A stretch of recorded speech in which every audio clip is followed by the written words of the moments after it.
चलिए बढ़ते हैं आगे और देखते हैं कि आखिर एक्शन और कहां नजर आ रहा है। मिड कैप में तेजी वाले यानी मिड कैप में टॉप गेनर्स कौन कौन से स्टॉक हैं, जरा उसकी लिस्ट सामने आपके लेकर आए हैं।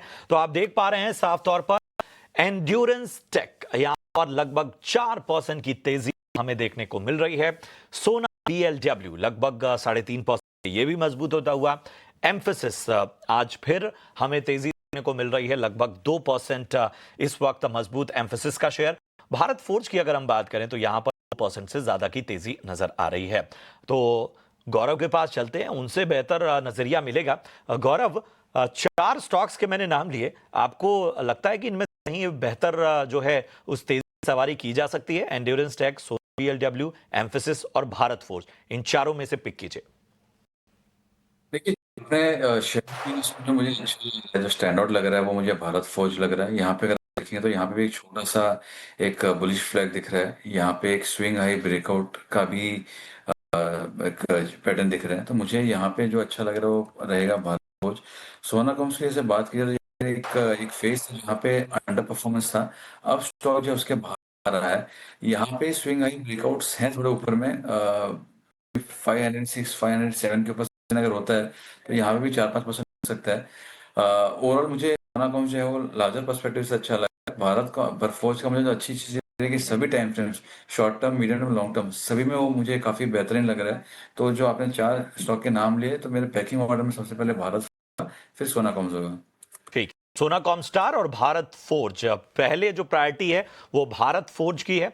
सोना कॉमस्टार जो है और वो थोड़ा लार्जर पर्सपेक्टिव के हिसाब से गौरव को पसंद आता हुआ। चलिए, इन सब के बीच में गिरावट कहाँ है और किसी तरह के करेक्शन मौका बन रहा है, इसको भी हम समझने की कोशिश करेंगे। तो मिड कैप के स्टॉक्स आपके सामने आप सिलसिलेवार ढंग से देख रहे हैं। वारी एनर्जीज खबर जो रही है वो आईटी डिपार्टमेंट यानी इनकम टैक्स डिपार्टमेंट, आयकर विभाग ने जो छापा मारा है उसकी वजह से स्टॉक लगभग 4% टूटता हुआ। यूनाइटेड ब्रूवरीज यहां पर हमें मुनाफा वसूली देखने को मिल रही है, लगभग 1.5% टूटता हुआ।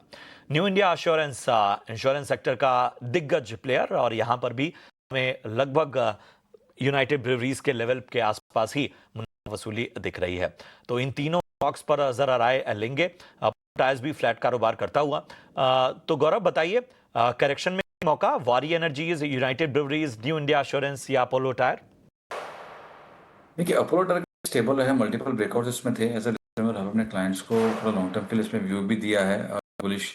और यहाँ पर देखेंगे तो एक 500 525 ये रेंज के बीच में ये ट्रेड कर रहा आ रहा है। तो मुझे यहाँ पे अग्रेसिव शॉर्ट्स के लग नहीं रहे हैं। यहाँ पे एक ब्रेकआउट के ऊपर सस्टेन अभी भी कर रहा है, स्विंग हाई के ऊपर ट्रेड कर रहा है। तो यहाँ पे थोड़ा बहुत प्रॉफिट बुकिंग देखने मिल सकती है, बट बड़ी गिरावट मुझे अपोलो टायर्स में नहीं देखने मिल रही है। वहीं अगर हम वारी की अगर बात की जाए तो वहाँ पे आज प्रेशर ज़रूर हमको देखने मिला है।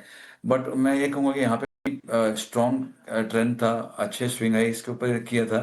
रनअप के बाद में प्रॉफिट बुकिंग है। अभी प्रॉफिट बुकिंग जो है वो एक इवेंट की वजह से हुआ है। ये इवेंट भी हो सकता था, ये एक नॉर्मल प्रॉफिट बुकिंग भी हो सकती थी।